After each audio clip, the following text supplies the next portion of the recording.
I now give the floor to Mr.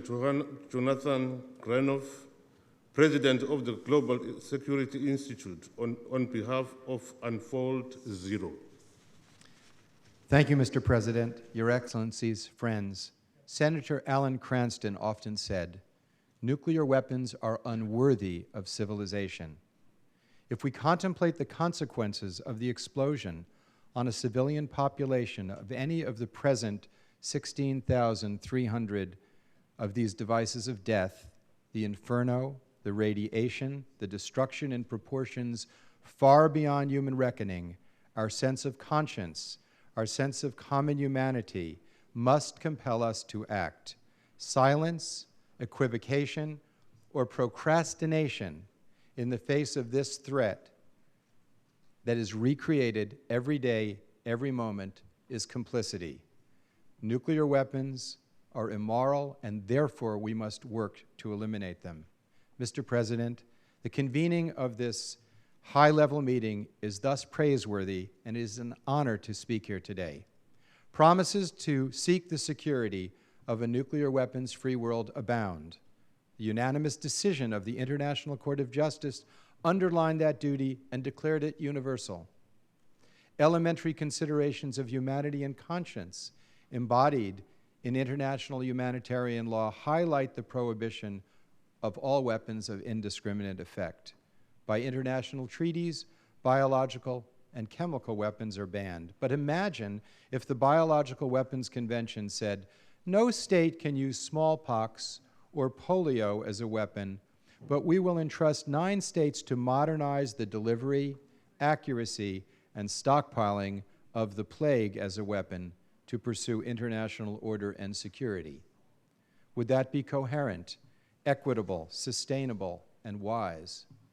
Inequity and incoherence bring instability, and coherence and equity bring stability.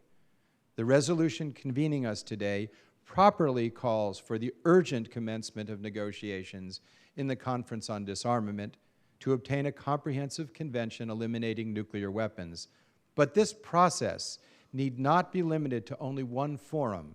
The issue is indeed sufficiently critical that many forums, bilateral, multilateral, regional, and global, at diplomatic, military, ministerial, high-level, and summit level, should be devoting time, resources, and skills to moving forward. Also, discussions should include other forms of moving forward, such as a framework of instruments or a ban. The valuable summits addressing the security of nuclear materials could also include, in its agenda, acceleration of the elimination of nuclear weapons, or a series of summits on this urgent matter at the same level could be commenced. Our real security interests are a stable climate, control of pandemic diseases, cybersecurity, building stable societies where human dignity flourishes, stable financial markets, elimination of poverty, healthy rainforests and oceans. These are the real security issues we face. Achieving success in these issues is our common good. Recently, we have seen increased appropriate attention to the climate. Failure on this issue is slow burn, slow death. Nuclear weapons, fast burn, fast death. To adequately address the climate and other threats, mature leadership that creates cooperation is needed. With respect to the climate, there can be no them. We share the same air.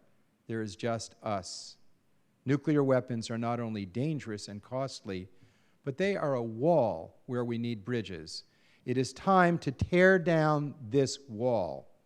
Which nation, which leader will step forward, redefine security, pursue our common good, and move the nuclear disarmament negotiation process with appropriate speed?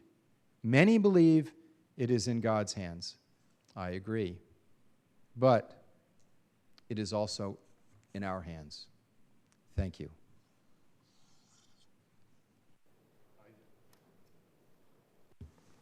I thank Mr. Granov for his statement. I now give the floor to Mr. Tim Wright on behalf of International Campaign to Abolish Nuclear Weapons, ICAN. Thank you, Mr. President. A world bristling with nuclear arms can never be a world in which all nations are united. These instruments of terror are the ultimate markers of disunity and disharmony among states. They threaten all that the United Nations strives to achieve.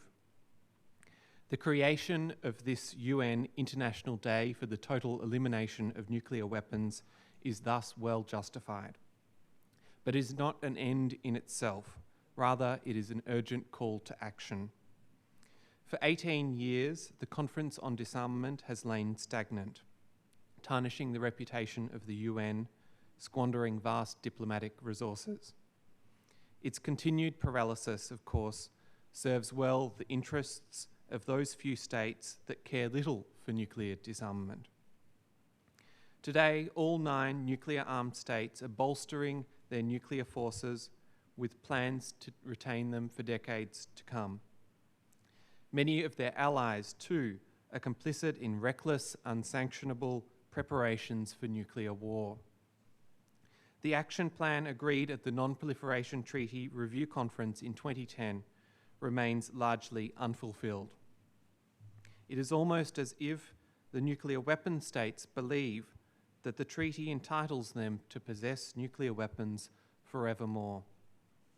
As the Marshall Islands has argued in proceedings before the International Court of Justice, this is plainly untrue.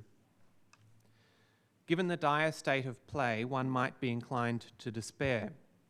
But to despair is a recipe for further inaction, and inaction a recipe for catastrophe of unprecedented proportions. Instead, we must chart a new course. Rather than waiting in vain for leadership by the nuclear-armed states, the rest of the world must embark now on negotiations to prohibit nuclear weapons categorically. Why, after all, should the most destructive weapons be the only weapons of mass destruction not banned? And what could justify further delaying rectification of this absurd and dangerous anomaly of international law? We must not hold back in hopes that the nuclear-armed states might suddenly make good on their decades-old promise to disarm. Like would-be proliferators, they perceive a self-interest in possessing the bomb. They believe misguidedly that it affords them prestige in international affairs. By banning nuclear weapons, we can alter that perception. We can translate into law the tenet propounded by Secretary-General Ban that there are no right hands for wrong weapons. Through its normative force, a ban treaty would profoundly affect the behaviour even of states that refuse to join. The public, the media, parliamentarians and mayors would have a powerful new tool with which to challenge the possession of nuclear weapons by their governments. The ban would compel allies of nuclear-armed states to end the practice of hosting nuclear weapons on their soil and to reject the pretense of protection from a nuclear umbrella. And it would oblige all states to divest from companies that manufacture nuclear arms. We do not pretend that a ban treaty is a panacea. It will not magically transport us to some form of security nirvana. But we are convinced that this is the next necessary step on the path to a nuclear weapon-free world. More than any other proposal on the table, it has real potential to break through the seemingly impenetrable logjam, for its success depends not on the goodwill of the nuclear-armed, but on the collective resolve of the nuclear-free. The forthcoming Vienna Conference on the humanitarian impact of nuclear weapons, to be hosted by Austria this December, is a prime opportunity to advance our goal. The international campaign to abolish nuclear weapons urges all states to express their readiness and determination to start negotiations on a ban in time for the 70th anniversaries of Hiroshima and Nagasaki. Together, let us stigmatize, ban, and eliminate nuclear weapons before they abolish us. Thank you. I thank Mr. Wright for his statement. Your Excellencies, distinguished guests, delegates, we have heard the last speaker on our list. I would like to express my appreciation to all participants for their invaluable insights and contribution to today's informal meeting to commemorate the International Day for the Total Elimination of Nuclear Weapons. The informal meeting of the plenary is now concluded. The meeting is adjourned.